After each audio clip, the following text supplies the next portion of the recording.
Get access to hundreds more exclusive history documentaries by downloading the History Hit app.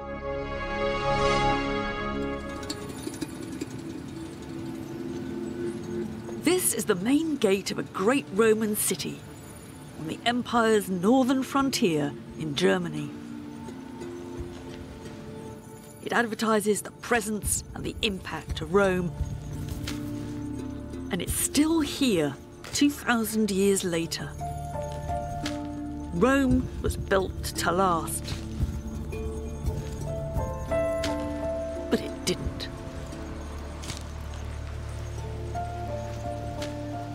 One of the biggest puzzles about the Roman Empire has always been what caused its decline and fall. Historians have been debating that one since the 5th century AD, and we still haven't agreed an answer. There are all kinds of theories, from the sensible to the silly. Was it the invasion of barbarian hordes?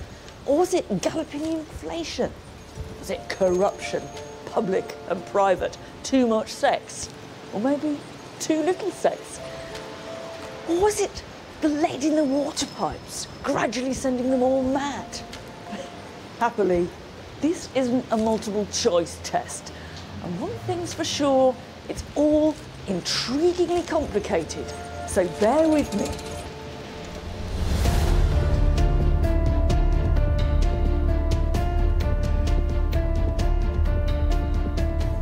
From its mythical origins to the reality of empire, stretching from Britain in the north to the fringes of the Sahara in the south, Spain to Israel, the Nile to the Rhine.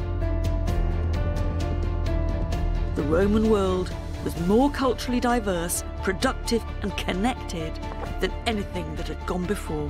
We tend to joke when we say all roads lead to Rome, but actually they did. It seemed like Rome had discovered the art of imperial longevity, thriving not only by exploitation, but by creating citizens. And at the very top of the pile was the emperor. You probably have to kiss his feet. But the Roman Empire was more vulnerable than it looked. There was conflict and there was resistance, both from the outside and within. This was Romans attacking Romans. So why did the Roman Empire come to an end? Or did it?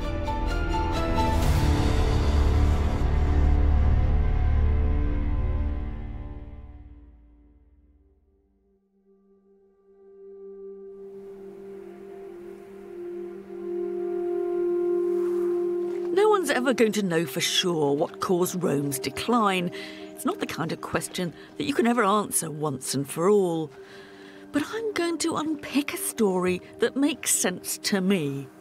And I'm starting at one of the most recognisable and puzzling monuments in the Roman world.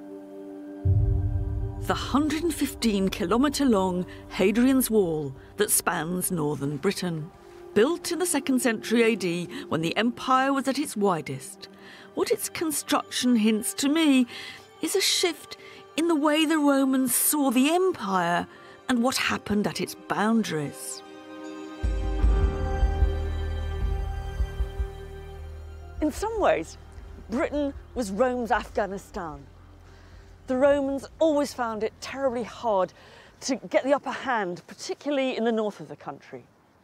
It wasn't that there were loads of pitched battles between Romans and barbarians, but there were decades of terrorism and guerrilla warfare. The wall must have been something to do with controlling that. But it was never a straightforward defence against the enemy. It was more a Roman statement. This really is an aggressive structure, ploughing through the country from one side of it to the other. It seems to me there's two things going on here. First of all, it is a major symbol of Roman power, and it's speaking to those people out there to the north and to those down there to the south. But there's also a new idea of what an empire is that's at stake here.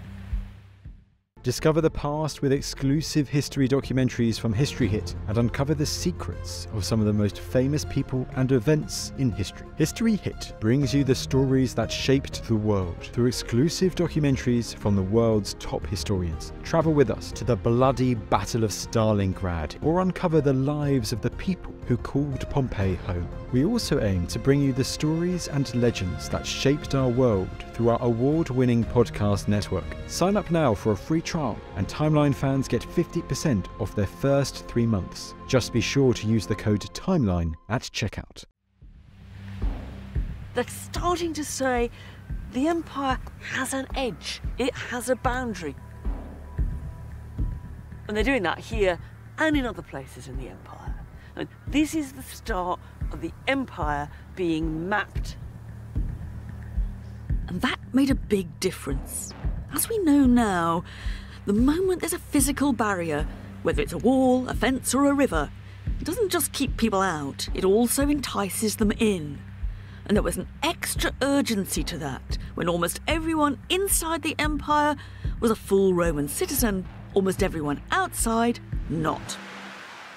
It wasn't a simple standoff between insiders and outsiders, Romans and barbarians. The frontiers of the Empire were always pretty porous in our terms. You even find so-called barbarians serving in the Roman army. All the same, there was a whole series of flashpoints that put the Empire on the defensive against invaders, against waves of refugees, and against economic migrants. And to be honest, it was quite difficult to tell the difference between those three. The effect of all that was somehow to turn the Empire inside out. The centre of things was now on the margins. That's where more and more Roman cash was spent, it's where more and more Roman resources were eaten up, and it's where the decisions that really mattered were taken. In a way, the Romans on the frontiers, the soldiers and the generals became the key power brokers. The change was dramatic. In the 3rd century AD, emperors were usually raised to power by the legions, with little or no reference to the authorities in Rome itself, and they didn't last long either. Most of them barely had time to issue some coins and put up some statues before they were gone, often assassinated by the supporters of the next guy on the throne. One of this lot was Elagabalus, parachuted onto the throne by his granny and an army legion. If you believe the stories, he was a nasty piece of work, making Nero or Caligula look like pussycats. Bellissima. He was particularly well known for his flamboyant banquets. A meal with him was an experience to die for, and sometimes literally. The food was about as far out as you could get. Nightingale's tongues and ostrich brains were particular favourites. But it was artful too. He was particularly keen on colour-coded banquets. All the food in blue or in green. But there were risks. If you were at the bottom of the pecking order, you didn't get real food at all. You just got model food in wood or plaster. And all he could do was look at it. And on one occasion, he showered so many rose petals on his lucky guests that they smothered and didn't get out alive.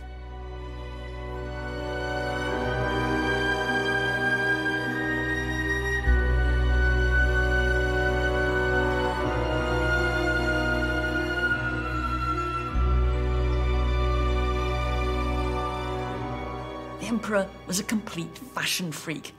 He never wore the same pair of shoes twice. He had his mum in the Senate, and he loved being pulled along in a wheelbarrow by naked ladies. He even went so far as to change sex, and he had a vagina surgically constructed. Now, this isn't all literally true. For a start, Elagabalus was only 14 when he came to the throne. At best, it's It's a fantasy about what it might be like having a very difficult teenager as emperor. At worst, it's black propaganda invented after he'd been deposed. But there's a logic to it. It's a fantasy about a system under threat. The idea that the man on the throne was completely bonkers was saying more about the way the system was imploding than about the man or boy himself.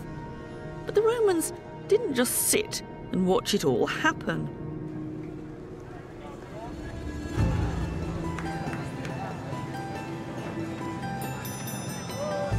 And the best way to explain how they tried to restore order, Prego, signora. ah, grazie mille, Buon appetito. is with another meal. This is called pizza romana. And one thing's for sure, no Roman ever ate it, because for a start, they didn't have tomatoes. But if you suspend disbelief for a bit, it's quite a good way of visualising the problems the Roman Empire's facing.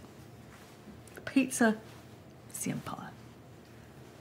Rome is a tomato in the middle. Problem number one, the empire's very big. Communications across it, very slow. But Rome's here. It's really weeks away from getting its commands out to the frontiers. So what do they do about it? Well, as usual, the Romans improvise. They decided to cut the empire in two. It's quite difficult cutting an empire in two. And you can even go further.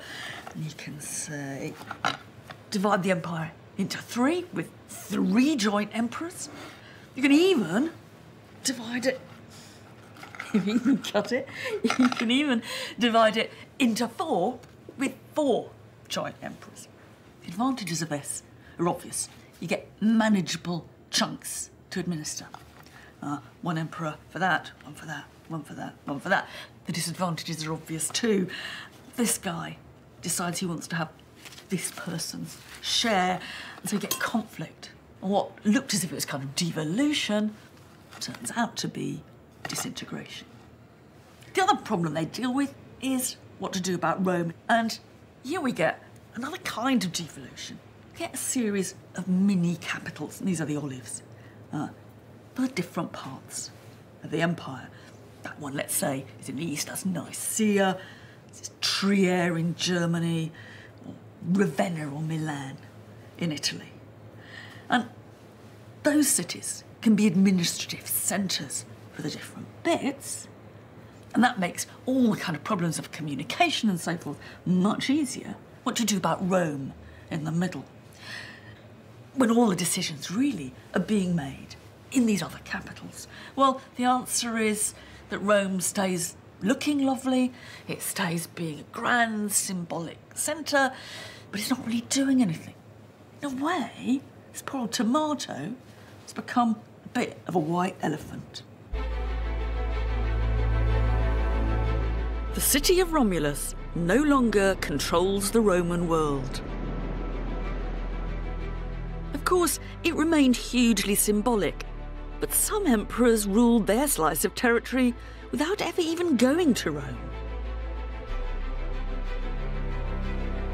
One-man rule, established by the first Emperor Augustus, was for a time devolved to multiple emperors in a divided empire. And this is the grand imperial throne room of the mini-capital at Trier in Germany. It's a building with some powerful messages. It's telling us, for one thing, that Rome was no longer the centre of Roman power. But in its modern reincarnation, there's a clue to an even bigger revolution that was taking place within the empire. It was later converted into a church, and as we'll see, that was no accident.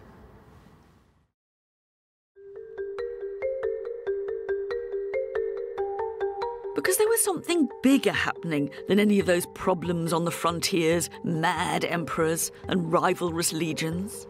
The entire Roman belief system was being challenged. And to understand that, we have to go further back into Roman history to see how the relationship between the gods and the Roman state had traditionally worked.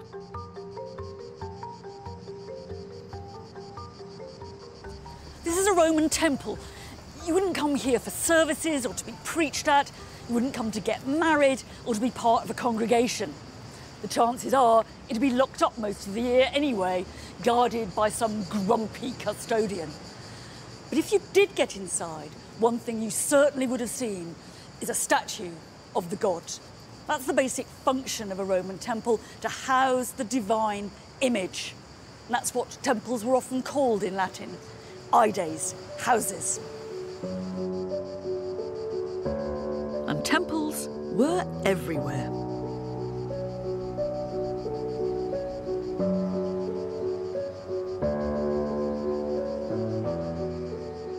So why did they need so many?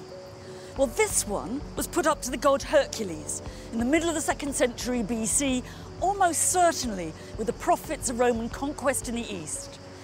And that was a common pattern.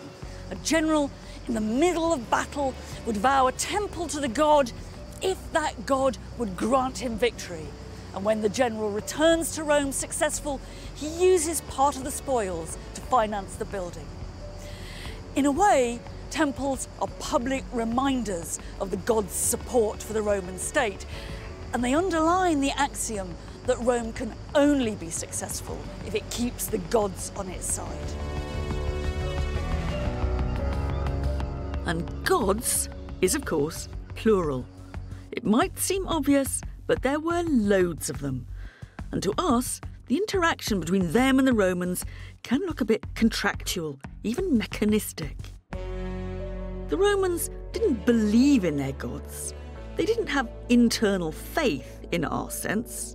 They simply took it for granted that the gods existed and would help them out so long as they fulfilled their side of the bargain by erecting temples, or above all, by sacrificing to them, usually animals, whether bulls, pigs or sheep.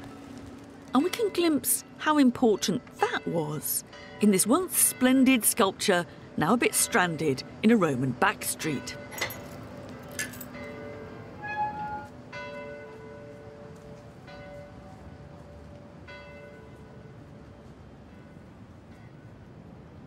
Here we've got a scene of sacrifice to the gods. On the lower panel, there's a bull actually being slaughtered. And above, the emperor is pouring some kind of libation onto an altar. You can find hundreds of scenes like this across the Roman Empire. And the point they're making is that one of the functions of the emperor was to manage the relationship between humans and the gods. Religion and politics were bound up together.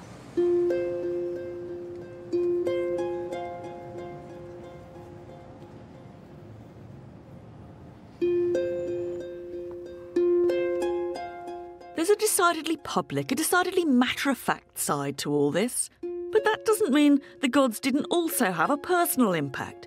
On the contrary, they permeated the lives of the Romans. It was a world full of gods.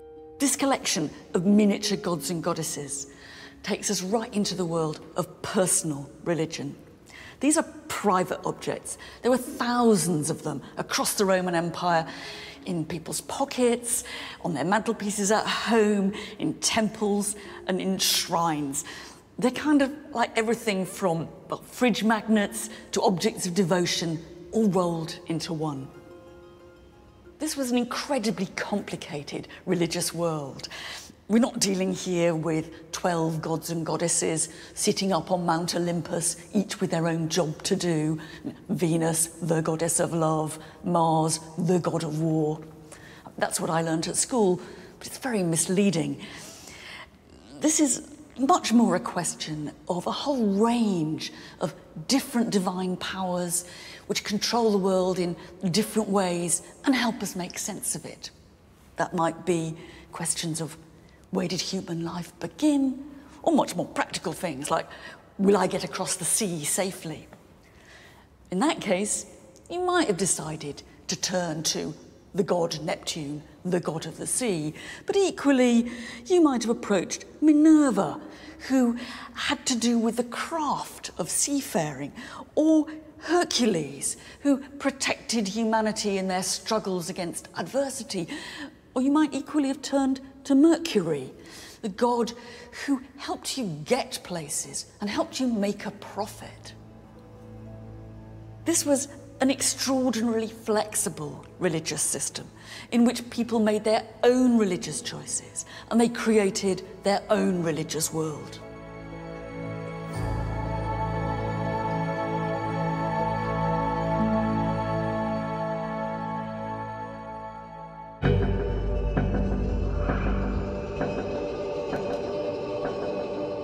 Religion was fundamental for the success of the empire, and the Romans made sure their gratitude was on full display. But the growth of the empire brought new and different gods into Rome. Just as the Romans incorporated new citizens from new conquered territories, they incorporated divine citizens too. One of these new religions, thought to originate in what is now Iran, didn't have grand temples, at least not above ground.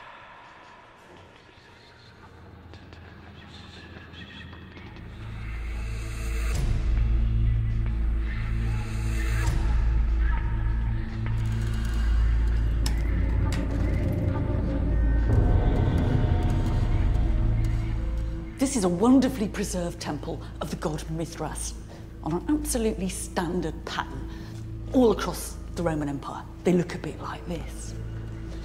It's dark, enclosed, and it was almost as hidden away then as it is now. It's actually all been done a bit on the cheap. This marble floor looks impressive enough, but it's obviously come for Roman skip. And up here, they've even made their little steps by cannibalising some old inscription. Using whatever they could lay their hands on, they created an underground religious world, a cave, which was thought to be an image for the cosmos itself. This was a place where people came together to worship. The worshippers would have reclined here just as if they were dining, and presumably whatever ritual went on in the middle. To judge from the image of Mithras himself, usually shown killing a bull, animal sacrifice was central, even if other details are pretty mysterious. What we do know is that it was entirely men. This was about the most blokish religion in the Roman Empire, which is saying something. It was also a religion of initiation. You went through a series of stages or grades of initiation and getting closer all the time to a vision of the divine truth. The best clues to the strange world of Mithras comes from the imagery salvaged from several of his temples. You've got Mithras himself plunging his dagger into the side of the sacrificial bull, and he's wearing a very distinctively shaped Persian hat, signalling that he comes from the margins or outside of the Roman world. And there's something, I think, about the exoticism of all this, which must have been part of its attraction. But exotic or not, it still fitted comfortably enough in the Roman world of polytheism. Real problems began when monotheistic religions came into contact with Rome. The worship of just one god and the exclusion of all others was something that went against basic Roman assumptions.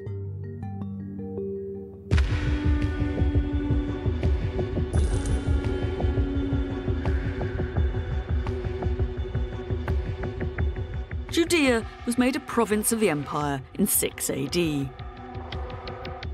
People here had their own way of life and a distinctive relationship to one god.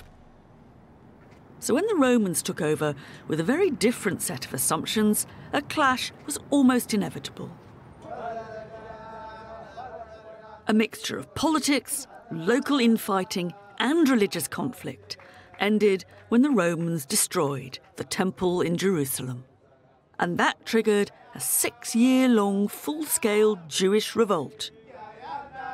יומם השמש לא יככה, וירח בלילה.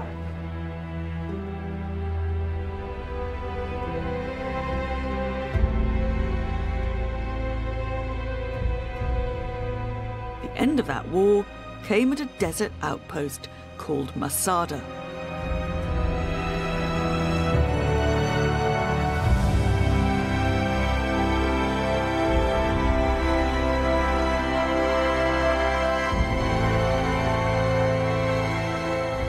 In this remote spot, King Herod, one of Rome's earlier allies or collaborators in Judea, had built an extravagant palace where he could dine and bathe in true Roman style.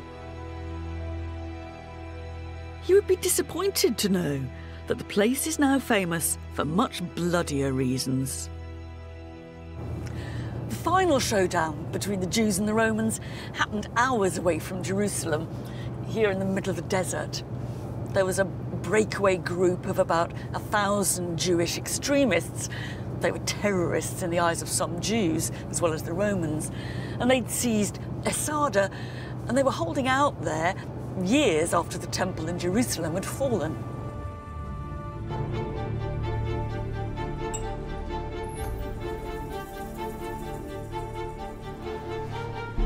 The Jewish rebels made this rock their base and eventually met their deaths when the Romans caught up with them. To understand what happened next, I'm meeting historian Greg Wolfe in the ruins of the old palace. These forts look very impressive laid out as they are below. But at the time they were built, Jerusalem had fallen, the temple was destroyed, there's no opposition anywhere else. There was still a small group of people holding out up here for years. They're almost forgotten until a Roman governor decides he really ought to sort it out. And he sends the legions here. And so this is what we see here. It's a trace of a cleaning up operation. You can still make out where the forts and the siege wall are.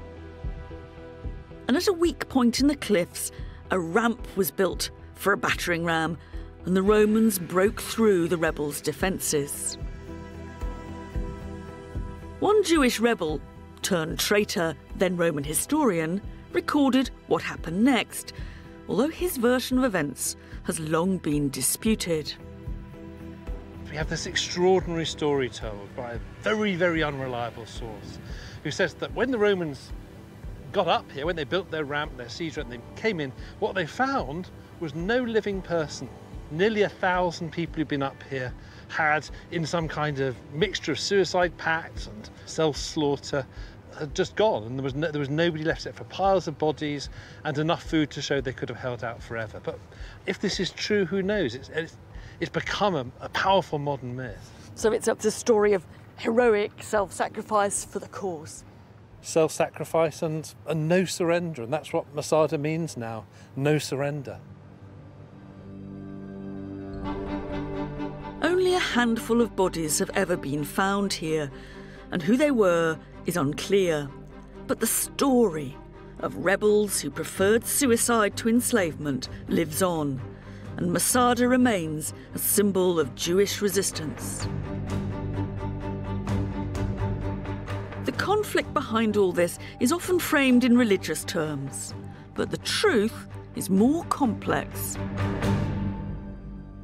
You'd expect some kind of clash, wouldn't you? Because you've got a culture in Judaism which insists that there's only one God, dealing with a Roman imperial power that insists there's lots of gods. I mean, that appears irreconcilable. Yes, although there are things about what the Jews do that looks very familiar to a Roman eye. They perform animal sacrifice, they have a huge temple at the centre, and perhaps most of all, it's a religion grounded in one ritual landscape, one sense of place. It's a religion of somewhere. Which they can always manage that, can't they? That you can have a religion pretty much that is as weird to them as you can imagine, so long as it sort of belongs to somebody. So you know, they're sort of happy with the goddess Isis because she's the Egyptians' goddess. The Romans didn't expect those they conquered to abandon their own gods. Part of the point of polytheism is that it can accept and incorporate new and different divine powers. But they did expect them to recognise the relationship between the Roman state and religion. For the Jews, it's much more difficult to accommodate the Romans because their own history by now is a history of being subjected to one empire after another and being subjected to persecutions of different kinds. And so it's much more difficult for the Jews to fit the Romans into the system rather than the Romans to fit the Jews into their system. And that's where things broke down.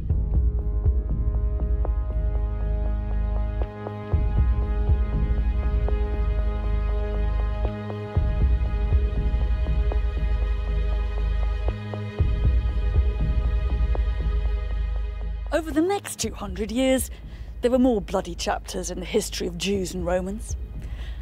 But to see it from the Roman point of view, what's just as remarkable is how far they managed to accommodate Judaism within the empire. They used taxation as a means of control. Roman emperors received delegations and complaints from Jewish communities. Individual Jews progressed high up in the Roman administration. And in many ways, Judea was a prosperous little Roman province. But for one offshoot of Judaism, and that's Christianity, it was to be a very different story. In the turmoil of conflict between Rome and Judea, one Jewish rabbi had developed new ideas. His name was Jesus. The sayings of Jesus, as they were called, were only written down later, but it's clear enough that for the Jews, he was preaching blasphemy. And at the beginning, at least, for the Romans, he was just another troublemaker. However exactly the story went, he was arrested, put to trial, and sentenced to death, Roman style, by crucifixion. The Romans must have thought, problem solved. But it was only the start. It was near here that Jesus came to be crucified, probably on some charge of civil disobedience. It's very hard to know exactly what was going on because the story has been rewritten and reinterpreted and embroidered ever since. But we can be fairly certain that the real Jesus was the leader of some small Jewish splinter group. And that in the decades after his crucifixion, he was almost reinvented as the founding symbol of a new religion which attracted followers more widely across the empire. There weren't, to start with, actually all that many of them, and they believed a variety of different things which we wouldn't recognise now as Christian. But at the core of it all, there was a new ideology that was challenging from within the empire itself old Roman certainties about how the world worked.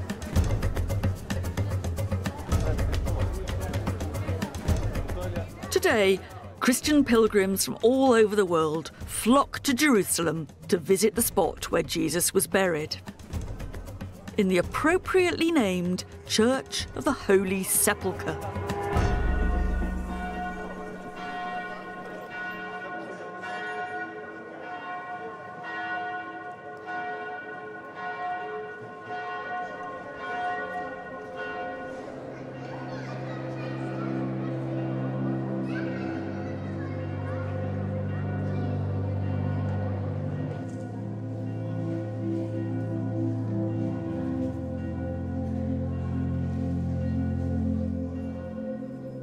Although to call it a church is an understatement. Under one roof, a bewildering array of Christian sects fight to be heard.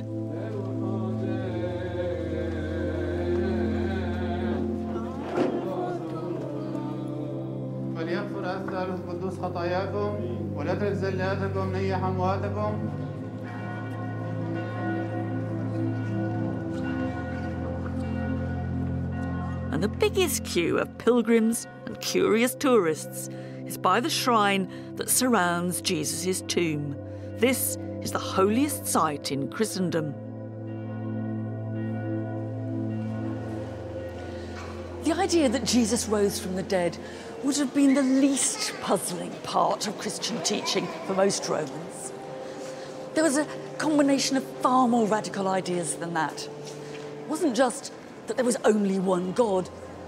Those who followed Jesus could take no part in sacrifice, and they were to prepare themselves for the kingdom of God, which transcended the earthly power of Rome, and which might be coming soon. Add to that the very strange notion that poverty was a virtue, not a misfortune, and some pretty hardline views about sex. And it's not difficult to see how some Romans might have been curious, even attracted to Christian teaching. Many others would have been baffled or affronted by what must have seemed like an assault on their world order. Christianity flew in the face of what Romans had traditionally thought religion was all about. And that contradiction may be one reason why Christianity was initially slow to take off. But when it did, it exploited the very network of communications that linked the Roman Empire. One of the key figures in spreading the word was a small-time Roman salesman from Turkey, better known as St. Paul. Jesus himself wasn't a big traveller, but Paul not only got everywhere across the Eastern Mediterranean, he also used the long-distance mail as a way of broadcasting to far-flung Christian communities. And the letters he wrote are still part of the Bible. Corinthians, that's the letter he wrote to the Christian church at Corinth. And he's writing to the people at Thessaloniki, to the people at Ephesus, the Ephesians, and to the Christian church in Rome. They're part pep talk, part instruction, and not all of it's entirely to my taste. Man is the head of woman, he says. It's never going to be my motto. But what does strike me are the geographical horizons that these letters display.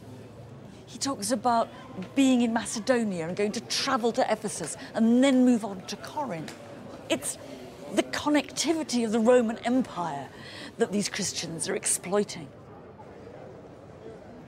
Christianity was born within the Roman Empire, and the people who became its followers rode on its connectivity. In port towns like Corinth and Thessaloniki, you could find goods, work, and a new spiritual guide. The empire's trade routes became Christianity's broadcasting service.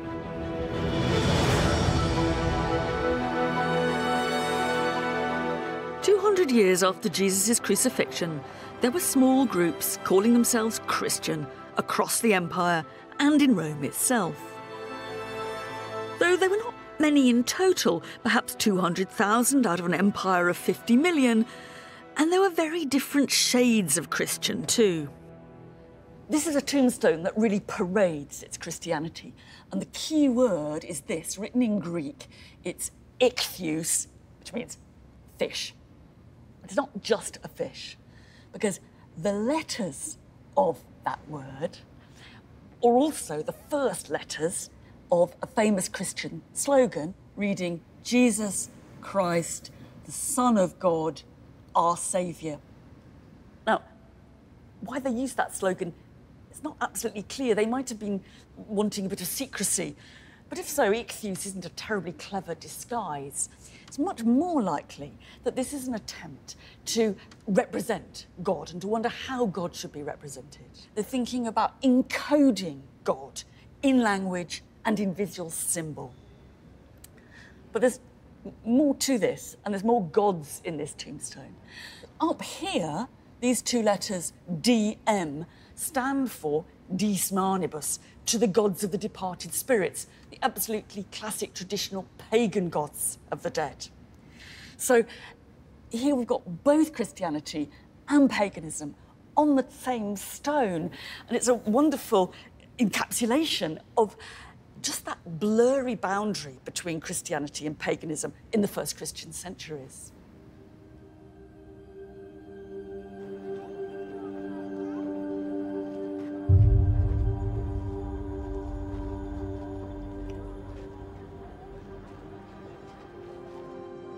Most Christians in the Roman Empire probably inhabited that blurry boundary.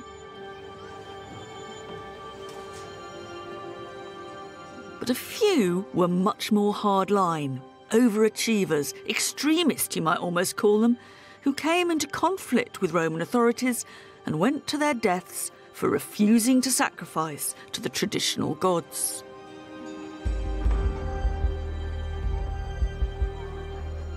One spring day in 203 AD, a young Roman woman, the mother of a small baby, was thrown to the wild beasts in an amphitheatre not unlike this one. She was taunted, she was whipped and maimed by the animals, but not killed. The gladiator came to finish her off. After one painful mishit, she calmly took his blade in her hands and guided it to her throat. Her name was Vibia Perpetua. Her only crime was to be a Christian. This was Romans attacking Romans.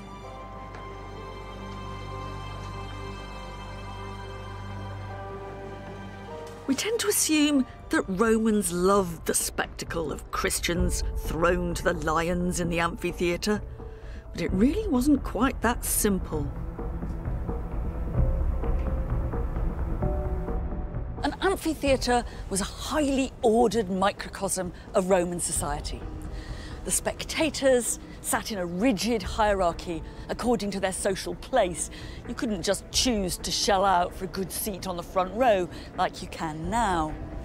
And the victims in the centre, the slaves and the condemned criminals, were by definition outsiders. They were never intended to be young Roman mothers like Perpetua, one of their own.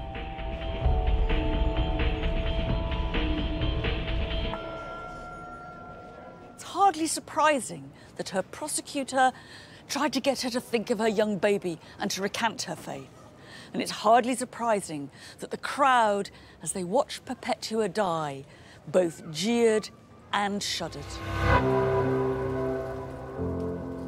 Perpetua's story of pious resistance and brutal execution has become part of the Christian narrative of good against evil, where many non-Christians must have seen stubborn, self-willed self-destruction.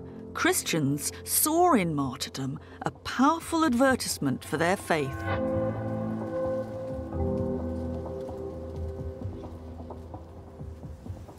Long after their moment in the arena, stories of the killing, the torture, and the excruciating suffering were told and retold in meticulous and sometimes lurid detail.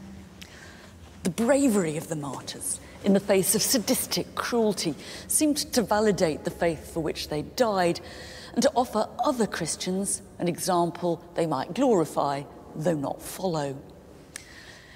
Quite why the Roman authorities chose to send them to their death remains something of a puzzle. That's largely because almost all the evidence we have comes from the Christian Romans themselves. It's an extreme example of history being written by the winners.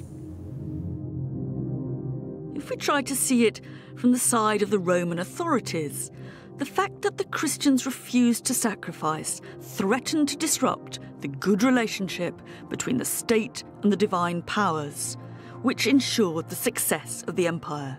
It was pure treachery.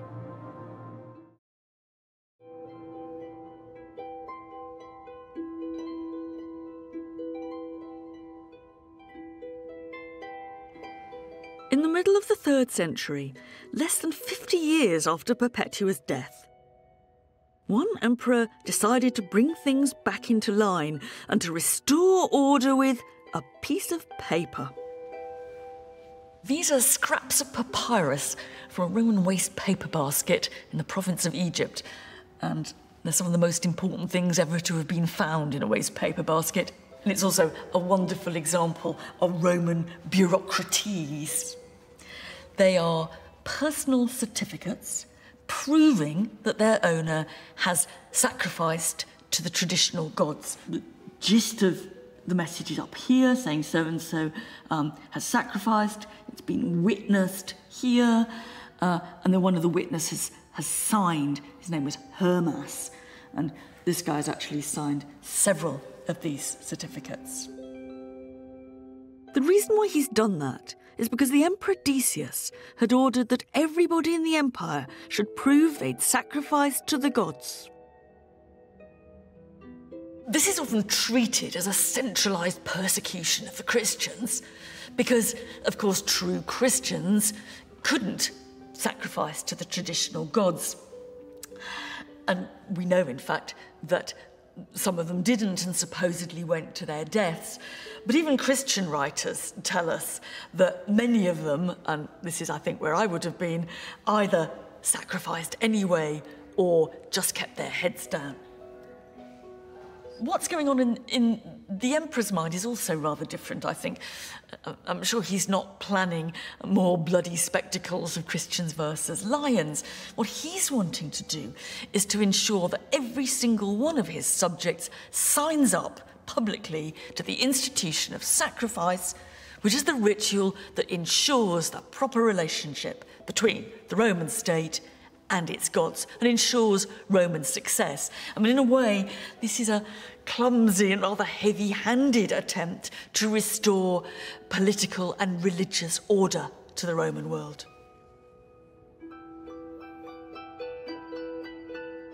His project didn't last long, and neither did he. Decius wasn't dealing only with the Christians, but between the invasion of the barbarians and internal rivals, his reign only lasted 2 years, and he ended up killed on the battlefield. It would have been beyond the wildest dreams of Perpetua and those who died like her that in less than 100 years, Rome would turn in exactly the opposite direction.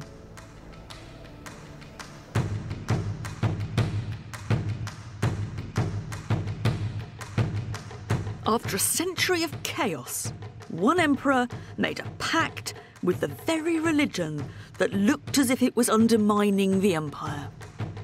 His name was Constantine, and eventually he became once more the sole emperor and aligned his power with that of the sole god, the Christian god, that is. These fragments are what's left of a colossal statue of the Emperor Constantine. Can't all have been in marble. It could never have stood up if it was. We have to imagine a brick and a bronze core, and these bits sort of stuck on the end. It's an entirely new vision of imperial power. Of course, there have been colossal statues of emperors before, but just look at that face. Superhuman, staring, almost abstract. This isn't an emperor who could conceivably be one of us. This is an emperor we have to worship. We probably have to kiss his feet.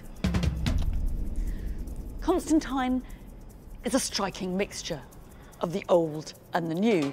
He comes to power in civil war, he celebrates a triumph, he acknowledges divine assistance, and he has a big building programme in the city of Rome. All that's very traditional. What's new is that the god whose help he acknowledges is the Christian god, and what he builds in the city is not temples, but it's churches. We really don't have a clue why Constantine became a Christian. It might have been a sincere spiritual conversion. It might have been a calculated decision to back what looked like the winning side. The political logic of this, whatever's going on inside Constantine's head, is that the circle has been squared. The universal empire, instead of fighting the universal church, has done a deal with it. From now on, empire and church are going to walk side by side. One way of seeing this is as a revolution. Fundamental aspects of being a Roman have changed. Hierarchy, faith, morality, sex. But in another way, Constantine has reinvented the original model of Roman power around a new god.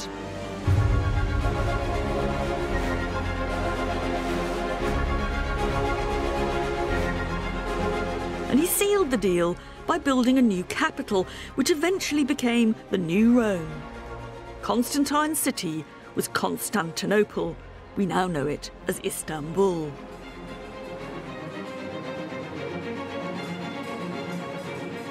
It was here that he ordered his own versions of some of the major buildings of Rome. The site of Constantine's Hippodrome, his Circus Maximus, has been preserved, complete with a few of the monuments that he and later emperors placed along its centre. Robin Cormack, my tour guide and husband, knows more than me about the art and culture of the Eastern Empire. I think this is a really impressive monument, and they were really proud of it. The amazing achievement is to get that obelisk from Luxor onto this stand, and they were so proud of what they'd done that they have two inscriptions saying how difficult it was, and they have the pictures of the putting up of this. You can see the ropes here to winch it up. This is Roman technology as it ever was. At its best. But why did Constantine choose to build his city here? It only happened because he'd won his last battle against his rival Roman emperors, and it's a victory city. He looked around, he chose a city near to where the battle was, the city of Byzantium, and he turned it into a massive, powerful new city named after him, Constantinople. So it shows he is now the single Roman emperor.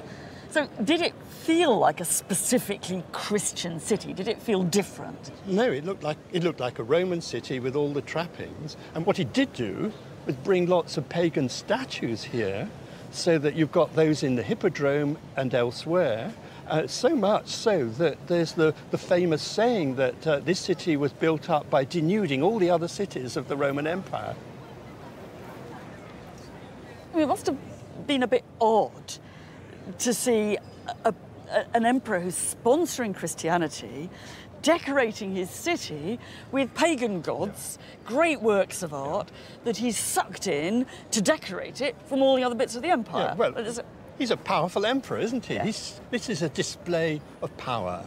He made this a traditional Roman city with all the features that the biggest city he knew, Rome, had. They didn't call themselves Byzantines, they called themselves Romans, and they were absolutely convinced that they were the Roman Empire. In fact, here in the East, the Christian Roman Empire lasted right up to 1453, when the Ottomans conquered Byzantium. In the West, it was a different story. Rome was still Rome, but it was more a showcase of architecture and culture than the capital of power. But the northern frontiers were more porous than ever. Outsiders pushed in. And even if it was now a hollow symbol, the city of Rome was still a prize. Driven by the Huns, various tribes like the Visigoths, the Ostrogoths and the Vandals moved towards the Western Empire. The legendary sack of Rome didn't happen once, but 3 times. Roman armies were defeated, citizens were killed, and the city itself was looted and pillaged.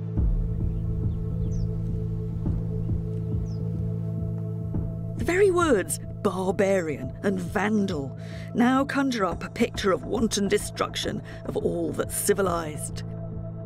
But that popular image, powerful as it is quite unfair.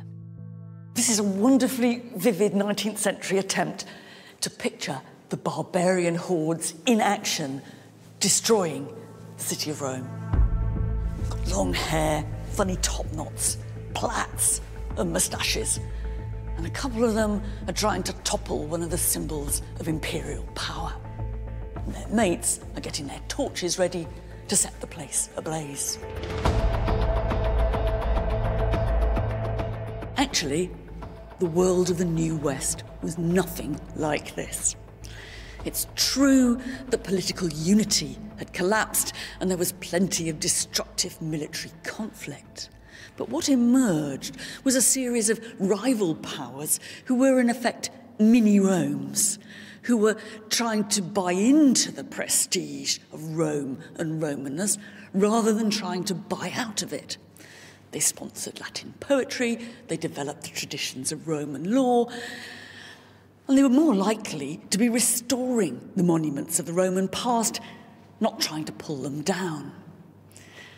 The empire, in a political sense, had gone, but the cultural hegemony of Rome remained, even in the West. These people were not Romans, but they were imitating Rome, much like many modern empires have done ever since.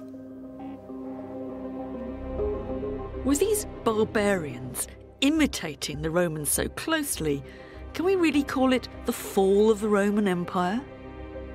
How do you decide how or when an empire starts or ends? What counts? Is it territorial control? Is it law or culture? Is it the Roman brand? There has been an enormous transformation, and in many ways, this is no longer the empire that looked back to Romulus with his definition of what it meant to be a Roman. It's a transformation, a revolution almost, that I see clearly here in what was once Rome's mini capital of Trier in Germany, in the grand imperial throne room that later became a church.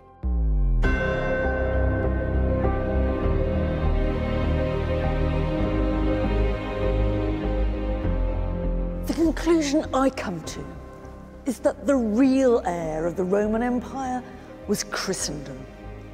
Not an empire of political domination, or not only that, but an empire of the mind. And, in its own ambitions at least, still an empire without limit.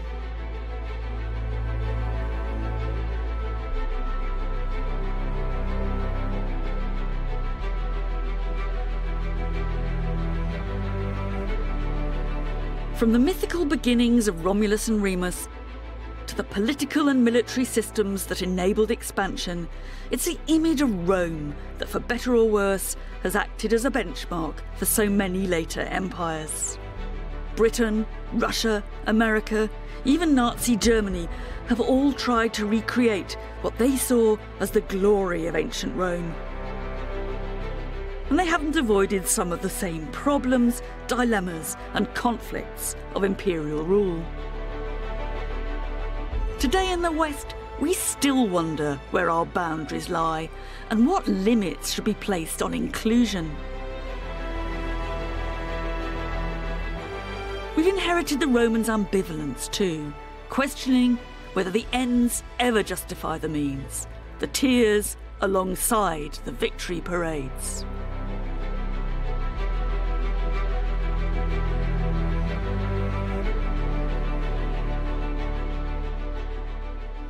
2,000 years ago, the Roman historian Tacitus offered one image of the fallout of Roman conquest. They make a desert, he wrote, and they call it peace. I first read that when I was a bit of an awkward teenager, and I still remember the moment, because it was the first time that the Romans actually seemed to speak to me. It was the brutal clarity of it that was so striking. And I guess that ever since, however much I've admired the Romans, however much I've been repelled by them, they've always held my attention. For me, it's the conversation that we can still have with the Romans that's so important. A conversation that makes us think harder about ourselves and about the ideas and problems that we have in common with them. There's a little bit of the Romans in the head of every one of us. And that's why Rome still matters.